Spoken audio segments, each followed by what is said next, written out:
இயேசு கிறிஸ்துவின் நாமத்தினாலே வாழ்த்துக்கள். இந்த நாள் தியான பகுதி 2 கொரிந்தியர் 1வது அதிகாரம் 4வது வசனம். தேவனால் எங்களுக்கு அருளப்படுகிற ஆறுதலினாலே எந்த உபத்திரவத்திலாகிலும் அகப்படுகிறவர்களுக்கு நாங்கள் ஆறுதல் செய்ய திராணியுள்ளவர்கள் ஆகும்படி எங்களுக்கு வரும் சகல உபத்திரவங்களிலேயும் அவரே எங்களுக்கு ஆறுதல் செய்கிறவர். சகலவித ஆறுதலின் தேவன். பவுல் அநேக உபத்திரவங்கள் வழியா போகிறாரு.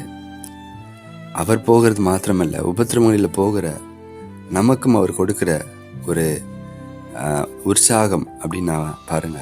நம்ம வாழ்க்கையில் அநேக நேரத்தில் நம்ம யோசிக்கிறோம், ஆண்டவரே எனக்கு மாத்திரம் இப்படிப்பட்ட ஒரு போராட்டம், இவ்வளவு உபத்திரவம் என்னால் முடியலையே அப்படின்னு சொல்லி நம்ம சோர்ந்து போகிற சூழ்நிலைகள் உண்டு பாருங்க. அப்படிப்பட்ட சூழ்நிலைகள் ஆண்டவருடைய வார்த்தை சொல்லுகிறது, அவர் நமக்கு ஆறுதல் செய்கிறவர், நம்மை அவர் உற்சாகப்படுத்துகிறவர், பலப்படுத்துகிறவர், எல்லாவற்றையும் நன்மைக்கு ஏதுவாகவே செய்கிறவர். நமக்கு அந்த நேரத்தில் அந்த சூழ்நிலையில் புரிவதில்லை, ஆண்டவர் எனக்கு இவ்வளோ உபத்திரம் அப்படின்னு சொல்லிட்டு. ஆனால் பாருங்க, ஆண்டவர் நம்மை தெரிந்து கொண்டவர், நம்மை முன்குறித்தவர், நம்முடைய வாழ்க்கையில் என்ன எதிர்பார்க்கிறார் அப்படின்னா இல்லையா, இந்த உலகத்தில் எவ்வளவோ ஜனங்க எவ்வளவோ கஷ்டம், எவ்வளோ பாதைகள் போகிறாங்க, அவங்களுக்கு அதுலேருந்து எப்படி வெளியே வரதுன்னு தெரியல. சிலர் அந்த சூழ்நிலையிலேருந்து வெளியே வர முடியாமல் அந்த போராட்டத்தில் அதிலேயே மாண்டு போகிறாங்க, தங்களுடைய ஜீவனையே மாய்த்து கொள்ளுகிற அளவிற்கு இந்த உலகத்தினுடைய போராட்டங்கள் பிசாசு கொடுத்துட்டு இருக்கிறான். ஜனங்க அப்படிதான் போயிட்டு இருக்கிறாங்க. அப்போ ஆண்டவர் என்ன செய்கிறார் அப்படின்னா, தனக்கு பிரியமான சில ஜனங்களை எடுத்துக்கொண்டு அவங்க வாழ்க்கையில் சில உபத்திரவங்களை அனுமதிக்கிறார். ரொம்ப கஷ்டமாக இருக்குது, அந்த நேரத்துக்கு அந்த உபத்திரவங்கள் கஷ்டமாக இருக்குது. ஆனால் அதெல்லாம் எதற்காகன்னு சொல்கிறாரு பாருங்க. இங்கே பவுல் எழுதும்போது, எந்த உபத்திரவத்திலாகிலும் அகப்படுகிறவர்களுக்கு நாங்கள் ஆறுதல் செய்ய திராணியுள்ளவர்களாகும்படி, அல்லது நம்மளை மாதிரியே போராட்டத்தில் இருக்கிறாங்க பார்த்தீங்களா, ஒருவேளை அவர்கள் இயேசுவை அறியாதவர்களாக இருக்கலாம், அறிந்தவர்களாக இருக்கலாம், அவங்களுக்கு நம்ம ஆறுதல் செய்ய, நம்ம அவங்களுக்கு சில காரியங்களை சொல்ல ஆண்டவர் என்ன பண்ணுறார் அப்படின்னா, நம்மளை சில உபத்திரவங்கள் வழியாகி கொண்டு போகிறார். இப்போ ஒரு உதாரணமாக எடுத்துக்கிட்டோம் அப்படின்னா, யோபு போன உபத்திரவங்கள் எல்லாமே யோபுவுக்கு ஒரு மிகப்பெரிய படிப்பினையை மாறி, எந்த உபத்திரவத்தில் யோபு போல அகப்படுகிறவர்களுக்கு யோபு மாத்திரம்தாங்க ஆறுதல் சொல்ல முடியும்.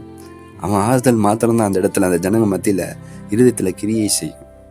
அப்போ ஆண்டவர் எவ்வளோ ஒரு நல்ல தேவன் இல்லை, இந்த பூமியில் தம்முடைய ஜனங்களை, அநேக ஜனங்களை காப்பாற்றும்படிக்காக நம்மளை அவர் ஒரு பாத்திரமாய் தெரிந்து கொண்டிருக்கிறார். ஒருவேளை நீங்கள் யோசிக்கலாம், ஆண்டவரே நான் இருக்கிறது எனக்கு கொஞ்சோண்டு வேலைன்னு, நான் என்னால் இதெல்லாம் எப்படி சமாளிக்கிறது அப்படின்னு சொல்லி யோசிக்கலாம். ஆனால் அங்கே அதனால தான் வேதம் சொல்லுகிறது, அப்படி அந்த உபத்திரத்தில் போகும்பொழுது இல்லையா, ஆண்டவர் நமக்கு ஆறுதலாக இருக்கிறார்.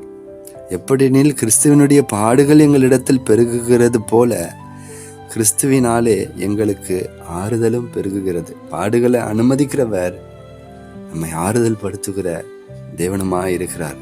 அதனால நம்ம இந்த காலை வேளையில், ஏன் ஆண்டவர் எனக்கு மாத்திரம் இவ்வளோ உபத்திரவம்னு சொல்லி சோர்ந்து போக வேண்டாம். மாறாக இந்த உபத்திரவங்கள் எல்லாம் இன்னொரு பிரச்சனையில் இருக்கிற மனுஷனை நம்ம கட்டி எழுப்பும்படியாய், அவனை உருவாக்கும்படியாய் தேவன் தான் அனுமதிக்கிறார். ஆனாலும் அவர் நமக்கு ஆறுதல் செய்கிற தேவனாக இருக்கிறார். ஆமென். ஆகையினால நம்ம சோர்ந்து போக வேண்டாம். பாடுகளை அனுமதிக்கிற அவரே நமக்கு ஆறுதல் செய்கிறவர், ஆறுதலின் தேவன். அவருடைய சமூகமே நம்முடைய நித்திய ஆறுதல். கர்த்தர் தாமே உங்களை ஆசீர்வதிப்பாராக.